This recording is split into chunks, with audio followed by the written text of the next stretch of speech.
ગુજરાત સરકાર દ્વારા તાજેતરમાં આદિવાસી વિદ્યાર્થીઓ માટેની પોસ્ટ મેટ્રિક શિષ્યવૃત્તિ રદ કરવાનો તદાલકી નિર્ણય કર્યો છે। આદિવાસી બાળકો માટે મેનેજમેન્ટ કોટામાં પ્રવેશ મેળવ્યા બાદ મળતી શિષ્યવૃત્તિ નહીં મળતા સરકારના નિર્ણયથી વિદ્યાર્થીઓ અને કોલેજ સંચાલકોમાં રોષ જોવા મળ્યો છે।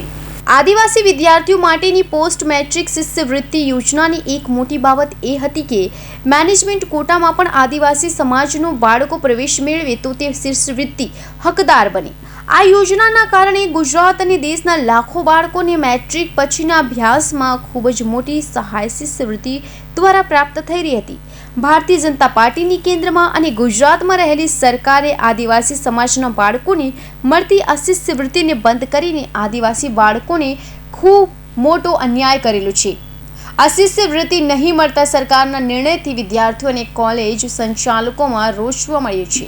કોટા અને વેકેન્ટ કોટામાં જે વિદ્યાર્થીઓને પ્રવેશ લીધેલો છે વિદ્યાર્થીઓને શિષ્યવૃત્તિ આપવામાં નહીં આવે। 50 થી 60,000 વિદ્યાર્થીઓને બધી સંસ્થાઓ લગભગ એક ટર્મથી ભણાવે છે। કોઈ પણ જાતની ફી નથી આવવાની અથવા નથી આવી એવું માનીને બી એમણે સંસ્થાઓએ ભણાયા છે વિદ્યાર્થીઓને। બધી સંસ્થાઓ અને યુનિવર્સિટીએ મુખ્યમંત્રી અને કુબેર ડિંડોર જે આદિજાતિ મંત્રી છે એને એક પત્ર લખ્યો છે કે ભાઈ જો હવે સરકાર દ્વારા નિર્ણય પર અડગ રહે અને જો વિદ્યાર્થીઓને શિષ્યવૃત્તિ ન ચૂકવે તો નેક્સ્ટ ટર્મમાં અમે વિદ્યાર્થીઓ પાસેથી ફી માંગીશું અને એ વિદ્યાર્થીઓ જો પ્રવેશ કેન્સલ કરશે એની સઘળી જવાબદારી સરકારની રહેશે।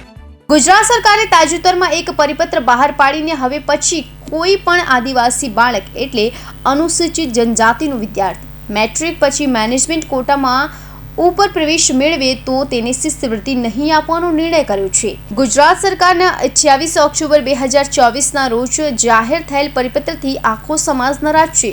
તો આ પરિપત્ર પાછો ખેંચી શિષ્યવૃત્તિ આપવાનું ચાલુ રાખે નહીં તો ઉગ્ર આંદોલન રાજ્યવ્યાપી થશે। ભાજપ સરકાર બસ પોતાના તયાફા બંધ કરે અને ભારતના ભવિષ્યનો ભળવાની ઉજવણી તકો આપે એવી માંગ કરી છે। કૌશિક પટેલનો report, Hind TV news, Surat.